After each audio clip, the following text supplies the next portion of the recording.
Today, we're going to talk about a book that one of the greatest writers of all time, Leo Tolstoy, considered his most important work. But for decades, this book was basically erased, hidden from the world.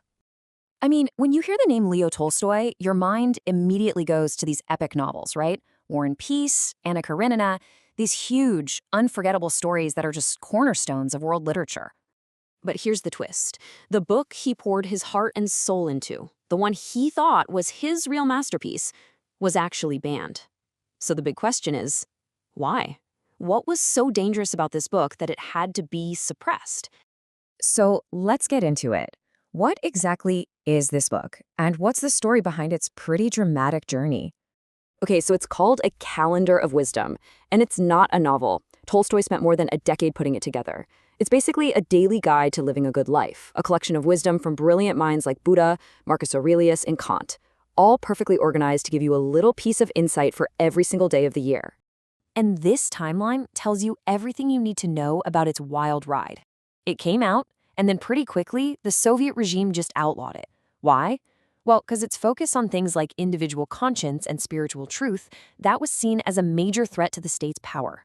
It stayed hidden for decades, only resurfacing in 1995 after the fall of the Soviet Union. And get this, the second it was republished, it sold over 300,000 copies, like instantly. That's not a slow burn, that's an explosion. People were clearly hungry for what was inside. So, what is it? What makes this book so powerful? Well, the first big idea is about looking inward.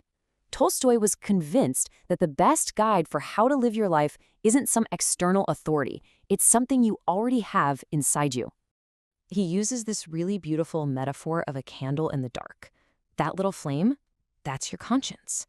It's that inner light that helps you find your way through all the confusing, messy parts of life. And to really drive this idea home, Tolstoy includes this quote from the philosopher Immanuel Kant. He's not just saying conscience is a gut feeling. He's saying it's a direct line to something universal, something true.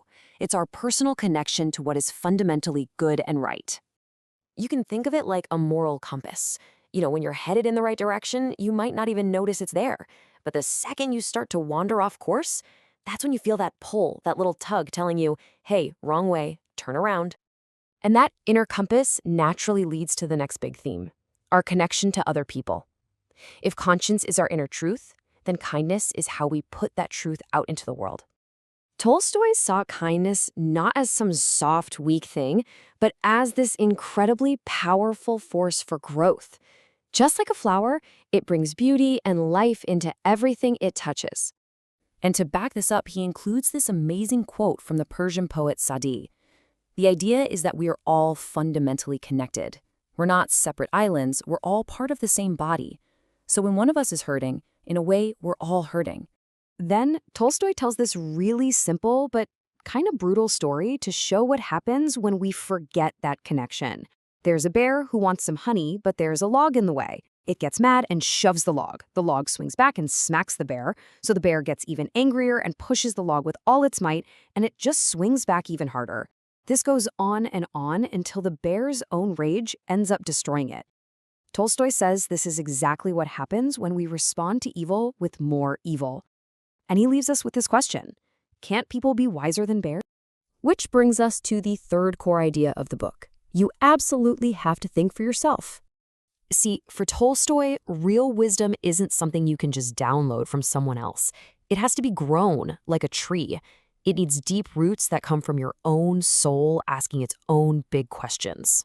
And he makes this really sharp contrast. On one side, you have what he calls intellectual poison, junk media, bad books, things that are easy to consume and maybe even attractive, but they're empty.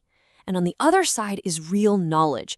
And he says that only comes when it's an answer to a deep, nagging question that you're wrestling with personally. And this quote he includes from Thoreau just hits the nail on the head. It's a bit of a mind bender, right? True understanding doesn't always come from learning more stuff, but from unlearning all the secondhand opinions and assumptions we've picked up along the way. Okay, so you've got your inner compass, kindness, and independent thought. How do you actually bring this all together and use it in our crazy modern lives? Well, Tolstoy boils it all down to this incredibly simple, powerful focus. What's the most important time? It's right now, the present moment. Who's the most important person? the one you're with. And what's the most important thing to do? To show that person love and kindness. That's it. That's the whole practice.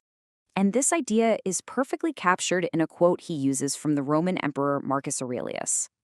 The point is to live with a sense of urgency, but not in a fearful way.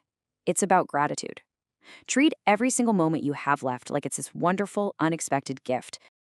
So, as we wrap this up, the book kind of turns the question back on us.